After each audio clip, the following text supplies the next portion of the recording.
కానీ, రైతు సమస్యలు కానీ, కార్మికుల సమస్యలు కానీ ఏ ఒక్కటి పరిష్కారం చేయకుండా ఈ 10 సంవత్సరాల కాలాన్ని మరి వెల్లదీసింది. మరి అదేవిధంగా కేంద్ర ప్రభుత్వం మరి నరేంద్ర మోడీ అధికారంలోకి రాకముందు సంవత్సరానికి 2 కోట్ల ఉద్యోగాలు ఇస్తానని ఆ రోజు హామీ ఇచ్చారు.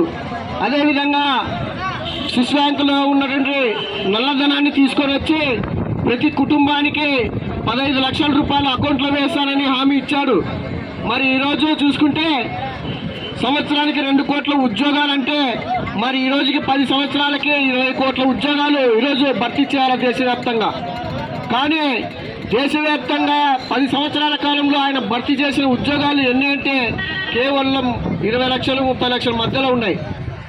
పోయిన ఉద్యోగాలు దాదాపు కోట్లలో ఈ ప్రభుత్వం వచ్చిన తర్వాత చాలా మంది కోట్లలో ఉద్యోగాలు పోగొట్టుకునే పరిస్థితి వచ్చింది. మరి ఆయన ఇచ్చిన హామీ ఏమి? 2 కోట్ల ఉద్యోగాలు ఎక్కడ పోయినాయి? మరి ఉన్న ఉద్యోగాలను కూడా తీసేసే పరిస్థితి ఈరోజు నరేంద్ర మోడీ తీసుకుని వచ్చాడు. అదేవిధంగా జన్ధన్ అకౌంట్ ఓపెన్ చేసుకోండి, స్విస్ బ్యాంకులో నల్లధనం దండిగా మూలుగుతుంది, మీ అందరికీ ప్రతి కుటుంబానికి 15 లక్షలు మీ అకౌంట్లలో వేస్తానని ఆ రోజు ఏదో గట్టిగా హామీ ఇచ్చాడు. దాదాపు 10 సంవత్సరాలు అవుతున్నా ఇప్పటిదాకా 15 లక్షలు కాదు కదా, 15 పైసలు కూడా ఎవరి అకౌంట్లో వేసిన పరిస్థితి లేదు ఈరోజు. ఇటువంటి ప్రభుత్వం నరేంద్ర మోడీ ఇట్లాంటి కళ్ళబొల్లి మాటలు హామీలు ఇచ్చి అధికారంలోకి వచ్చాడు. అలాగే ఆ నల్లధనాన్ని తీసేది తెచ్చి అకౌంట్లో వేస్తానని చెప్పిన వ్యక్తి అది చేయలేకపోగా ఈ దేశంలోనే నల్లధనం ఎక్కువగా ఉంది, దాన్ని వెలికి తీయాలా, కాబట్టి మేము పెద్ద నోట్లను రద్దు చేస్తున్నామని చెప్పి పెద్ద నోట్లను రద్దు చేసేశాడు. పెద్ద నోట్లను రద్దు చేశాక మరి ఎక్కడైనా నల్లధనం బయటపడిందంటే ఎక్కడ నల్లధనం బయటపడలేదు. ఈ పెద్ద నోట్ల రద్దులో మరి తీవ్ర ఇబ్బందులు పడింది ఎవరంటే సామాన్య ప్రజలు. 2000 రూపాయలు చేంజ్ చేసుకోనికే బ్యాంకు పోవాలంటే రోజుల తరబడి నిలబడే పరిస్థితి తీసుకొచ్చాడు.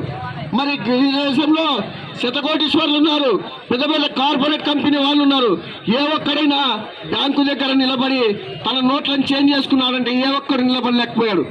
ఎందుకంటే రాత్రికి వాళ్ళందరినీ సర్ది పెట్టి ఉదయం కల్లా మేము పెద్ద నోట్లు రద్దు చేస్తున్నామని ప్రకటన చేసి సామాన్య ప్రజల్ని తీవ్ర ఇబ్బందులకు గురి చేశాడు ఆ రోజు. అదేవిధంగా ఈరోజు నరేంద్ర మోడీ ప్రభుత్వ 10 ఏళ్ల కాలంలో మన దేశంలో ఉన్నటువంటి ప్రభుత్వ రంగ సంస్థలన్నింటినీ ప్రైవేట్ పరం చేసేశాడు. ఇప్పటికే బిఎస్ఎన్ఎల్ అమ్మేశాడు. మరి ప్రభుత్వ రంగ సంస్థలన్నింటినీ విమానాలని, రైల్వేలని, ఓడరేవుల్ని ఏ ఒక్కటిని కూడా వదలకుండా కార్పొరేట్ కంపెనీలకు మొత్తము ఆ ప్రభుత్వ రంగ సంస్థలన్నింటినీ తీసుకుపోయి వాళ్ళ కార్పొరేట్ చేతుల్లో పెట్టాడు.